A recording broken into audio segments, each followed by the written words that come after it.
ya KTN. Wacha niendelee kujuza kwamba wakimbizi wa ndani kwa ndani walioathirika kutokana na machafuko ya uchaguzi mkuu wa mwaka 2007 wanalilia haki, wakisema wametengwa na hata kushindwa kujikimu kimaisha. Wakizungumza na KTN News, wakimbizi hao wanahofia usalama na afya yao kutokana na njaa na mvua zinazoendelea kunyesha, kwani makazi yao yamesombwa na mvua hiyo, huku wakisalia solemba wasijue la kufanya, wakisema juhudi za kuifikia serikali ya kaunti ya West Pokot Magharibi ili kutafuta suluhu ziligonga mwamba.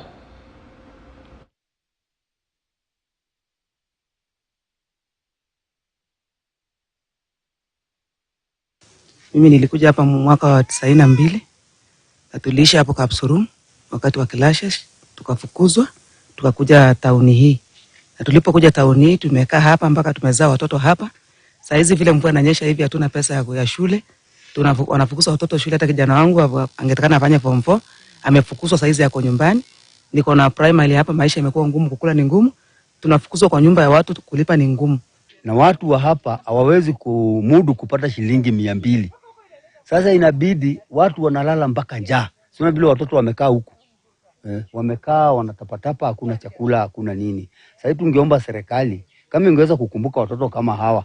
Ije kama vile pale awali inakuja na mahindi, inagawa hata kama ni gorogoro 2 watoto waweze kupata chakula ya kula kuliko wafe njaa. Kwa sababu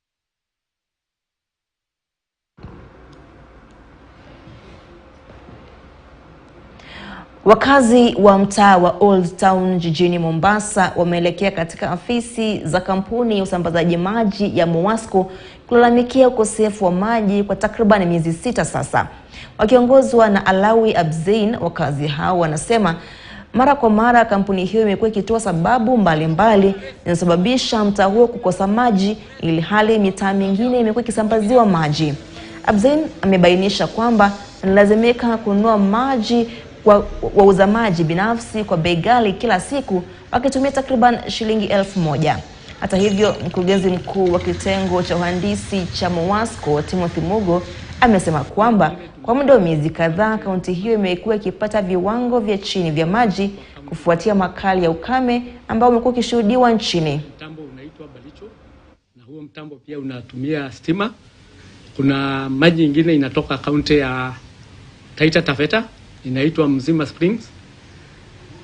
Kutoka Mzima Springs kukuja Mombasa ni 220 km. Tuna maji nyingine inatoka Kwale County, Malele Springs na Tiwi Bohos. Kutoka huko kuja Mombasa ni 40 km, ni kilomita 40. So kwa mambo yote ni kwamba hizo mahali maji, mambo yote ya maji mahali inatoka vidibisa maji, sote sisi kama Mombasa ni sisi tuko mwisho.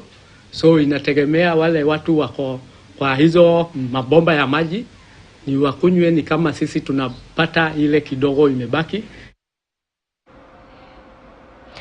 Kwaya zaidi ya 40 kutoka makanisa mbalimbali nchini zilijumuika pamoja kusherehekea Pasaka kupitia uimbaji.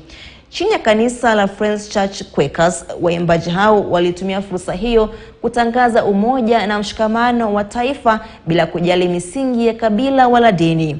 Baadhi ya makanisa yaliyoshiriki ni kutoka katika kaunti zote nchini, yakiwemo Jeshi la Wokovu, PG, ADC, Catholic, SCK, Church of God na waandalizi wenyewe Friends Church.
Wanasiasa humu nchini wameonywa kuzingatia kutatua tofauti zao bila kupandisha joto la kisiasa kama njia moja ya kuboresha uchumi wa taifa ambao umeterereka kwa sasa.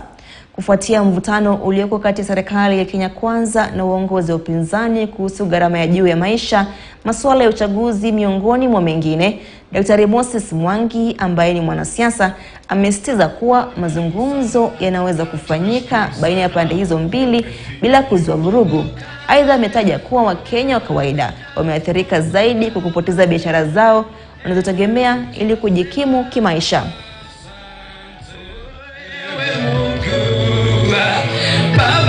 Ongoza mioyo ya viongozi wa nchi yetu ya Kenya, ili wakaweze kufanya kwa pamoja. Tuendelee kumshikilia mheshimiwa na juu anatupenda na hii mambo ya siasa kutoka asubuhi mpaka jioni.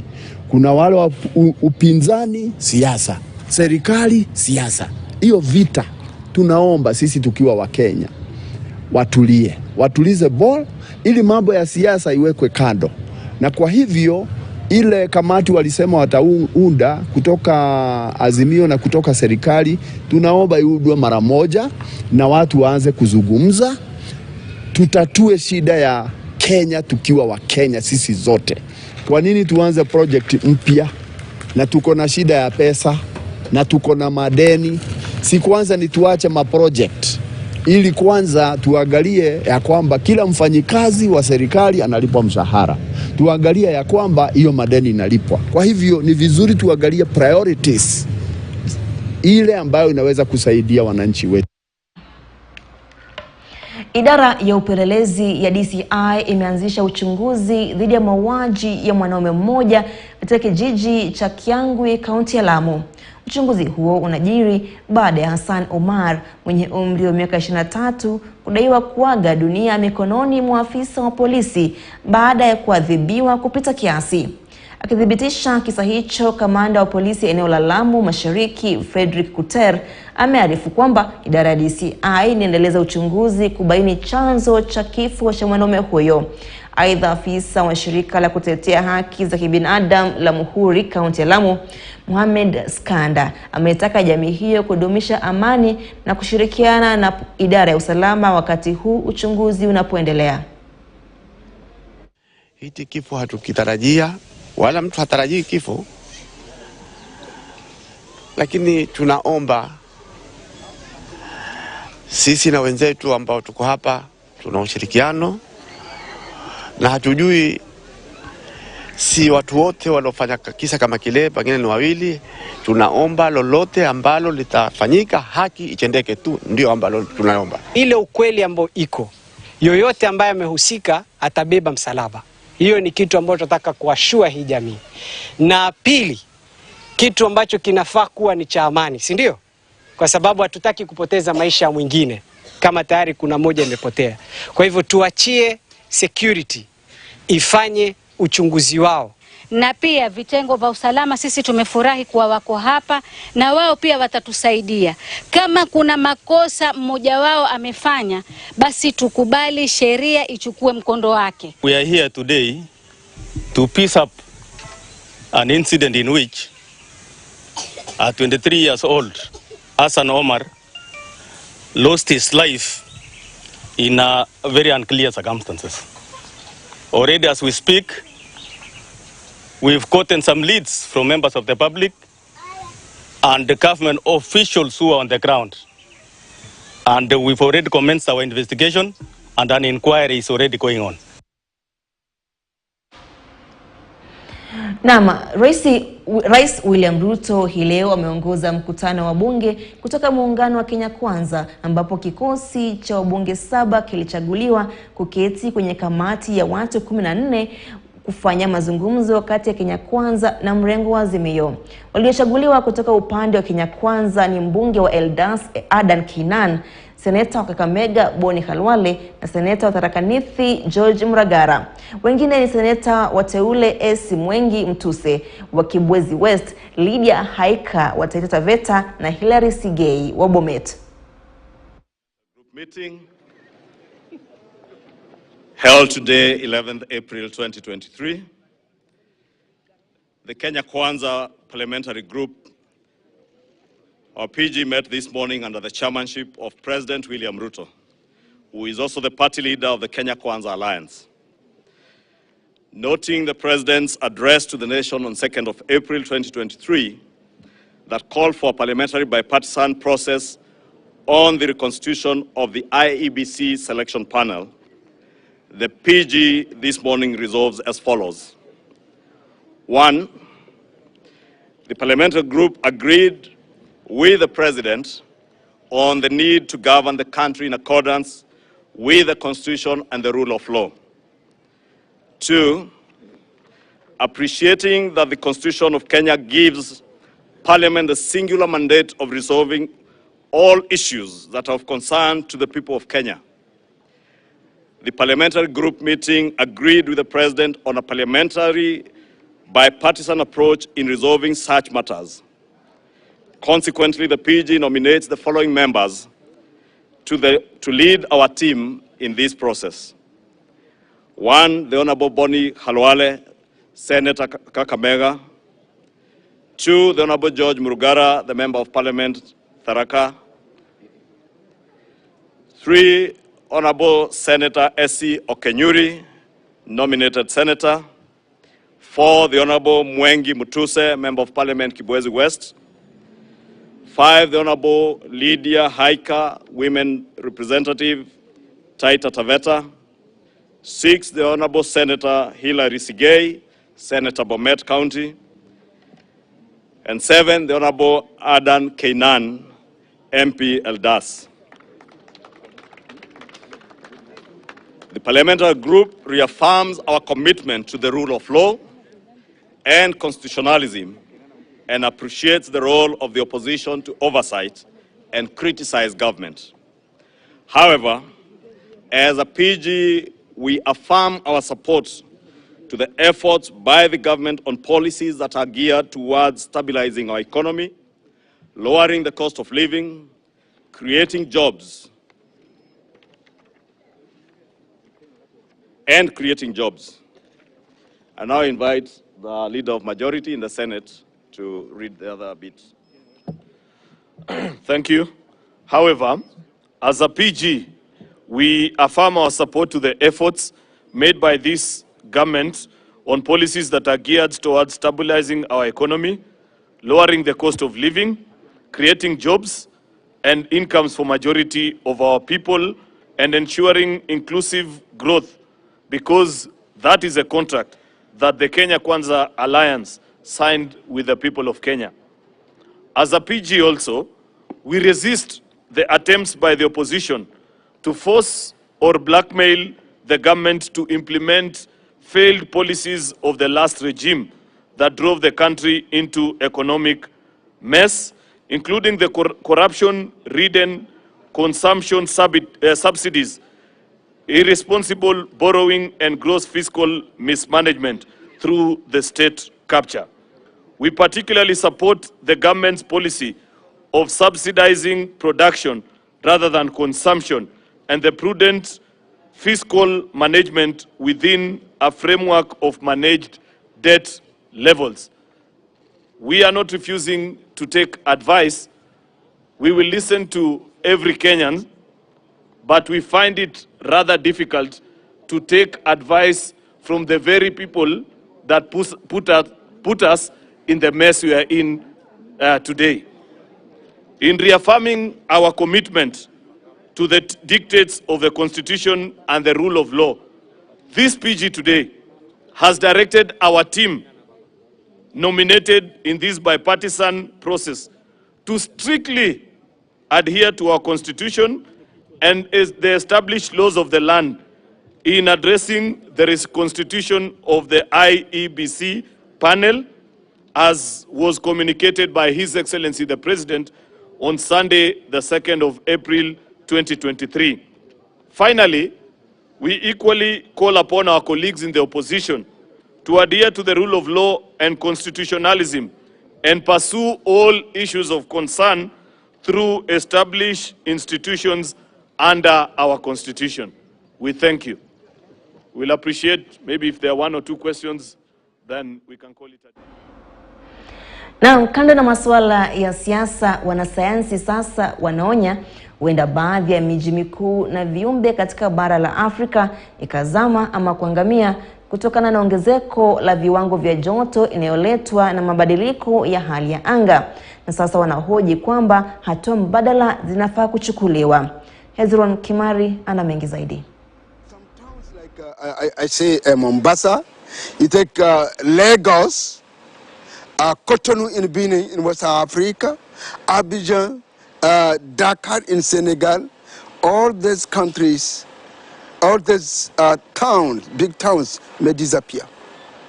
Yeah, there are some products that are there. If nothing is being done to stop the increase of temperature and to limit it to at least to get the target of 1.5, increase of 1.5 degrees centigrade, with that town would disappear. We have observed because of climate change, many species have disappeared. Licha ya athari za mabadiliko ya tabia nchi kuzidi bara la Afrika, bado mataifa haya yatakuwa na wakati mgumu wa kutimiza matakwa ya fedha za mazingira ili kukabiliana na athari hizo. There is a serious challenge when it comes to accreditation and institutional arrangements. The funding is available but can only be accessed when the protocols have been fulfilled. And these protocols are very complex protocols. They speak to policy reforms, they speak to legislative reforms, they speak to improvement of institutional structures and institutional frameworks, they speak to institutional arrangements, they speak to certain issues which the African continent has to deal with before we can access the funding in the manner in which the funding is coming. Green Climate Fund, Adaptation Fund, JEF Fund, Climate Investment Fund. All these funds are available and open to all countries, all developing countries. But to get them, you should convince, you should develop, you should know what are the procedures, the modality, the principle for accessing these funds. If you don't have the capacity to write bankable projects, it's not possible for you. Aidha, ni afueni kwa baadhi ya nchi za bara la Afrika zilizoshiriki katika warsha ya kuelimisha washikadau wa mazingira Afrika kuhusu kuandika maombi ya fedha za mazingira. There are two main important things to take in consideration. Job opportunity for youth, and yes, in the African context, there are many opportunities to create job, green job, in the forestry sector specifically for this youth. And access to finance, yes, there are many funding windows that could be accessible for this target group. Actually, I'm surprised that there is a lot of money in conservation and improvement of livelihoods, but how to tap into those opportunities. Even some countries have foregone some money because they haven't claimed it, I think because they didn't know about it. But now that we know about all these opportunities that are around, it will be easy for us to go back home and apply the knowledge that we got from here. One thing I've learned is I kind of know how to write a proposal, but not really. So it's a whole new world for me at this point. Right now, it's been just 3 days that we're seeing this. And so with these proposals that we're learning on them how to teach us, I love the fact that government entities are combined in it, NGOs are combined in it, and private sectors are combined in it. And they're teaching us on how to write proposals, which would actually bring us on the same page. We're also looking forward to see more and more funding coming to Africa. It's the main reason that we have organized this training. Mpango huu wa kuelimisha washikadau na fedha za mazingira na jinsi ya kuzipata unatarajiwa kuendelea katika mataifa zaidi ya Afrika katika juhudi za kuhakikisha bara la Afrika linafaidika na fedha hizo. Hezron Kimari, KTN News. Na mtazamaji, kufikia hapo mimi sina la ziada samahani, ila kufunga jamvi la mbiu ya KTN News. Jina langu ni Beldin Waliula. Kwaheri.